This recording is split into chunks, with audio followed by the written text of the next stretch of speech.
I was 29 years old. I had gotten my degree, and I took off. I was burned out at school. I traveled. I went to San Francisco. I grew a ponytail, and I had a ball. I drove a hippie tour bus out of San Francisco, and I had no home. I lived out of a bus for the better part of a year. I traveled across the country, many times. I met people from 40 different countries. They're all, young, hippy-dippy, backpack, let's go USA, and you could travel cross country with food over 11 days for like $280. And it was cool. It was a ball. It was the single best thing that I ever did, because I worked my way through school.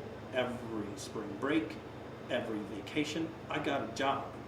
And while I was in school, I was at UMass, and when I was at Berkshire Community College, I worked almost 30 hours a week mopping floors at Berkshire Medical Center. I started that in high school, and that's how I paid for books and tuition, all the rest of it. And I went to UMass Amherst and did a bunch of other things. I worked in their engineering department, drafting, because I have drafting skills. I drove a transit bus for 2 years there, and did what I needed to do to get food and a place to stay, etc. So by the time I got out, I remember I got home, and I had a Boilermaker, the first and only one that I ever had. My father was so proud, he wept. He gave me a shot and a beer, and he plunked it inside, and I swilled the thing down and nearly gagged. I still remember that in the kitchen with my dad. But yeah, I said, Dad, I'm going to take you up on your offer. He's like, you want to be a bum? Be an educated bum. Get an education, you get your degree, and nobody will ever take that away from you. And when you want to stop being a bum, you've got something to. So I said, well, I'm going to take you up on your offer. I'm going to go and drive this bus and have fun. I bought a Toyota pickup truck for $200 with a broken frame, and I ripped it apart in the driveway, and I welded it all back together, and I painted it, and I drove that thing for 3 years. But I drove it across the country. I put a cab on the back, and that was my place to sleep, and I had a ball, absolute ball. It's part of the reason why I became a business owner. The whole getting past the fear of where am I going to stay, what am I going to do for money, etc.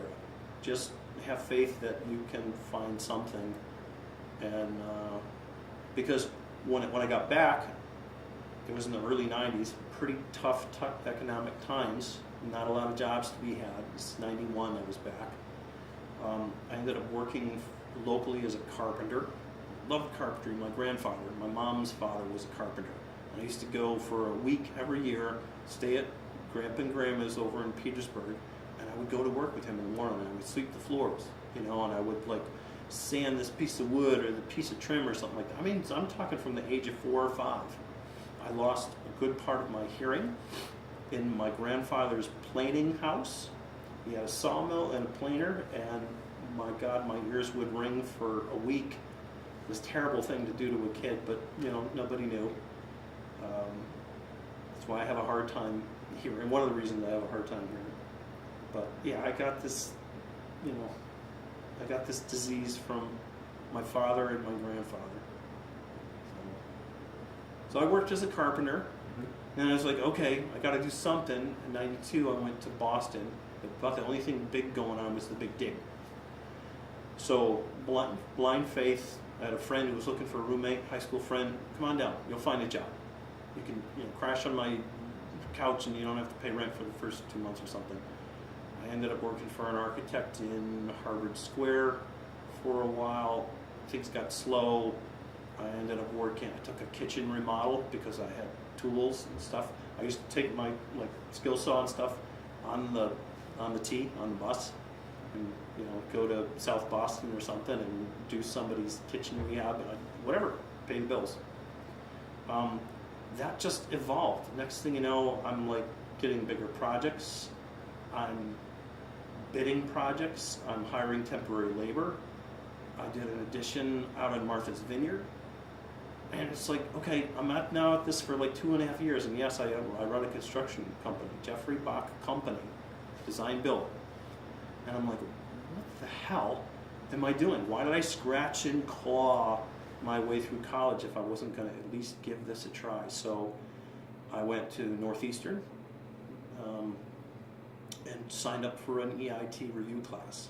I was all set to take my EIT my last year of college, or just I graduated odd season, and I bolted.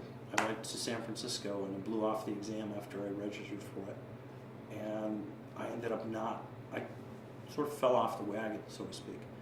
So anyway, I went to Northeastern and started to take the class, and at least got my head back into the game and started at least thinking about what it would be like. I'd always made myself a promise, you get a degree as an engineer, it doesn't make you an engineer, you got to pass your exam, you got to become PE. So I said, I'll give this a try. If I like it, I'll stick with it. If not, because things were really sort of gelling. I could have stayed on that path and I probably would have made more money working as a builder and running a company, being an entrepreneur.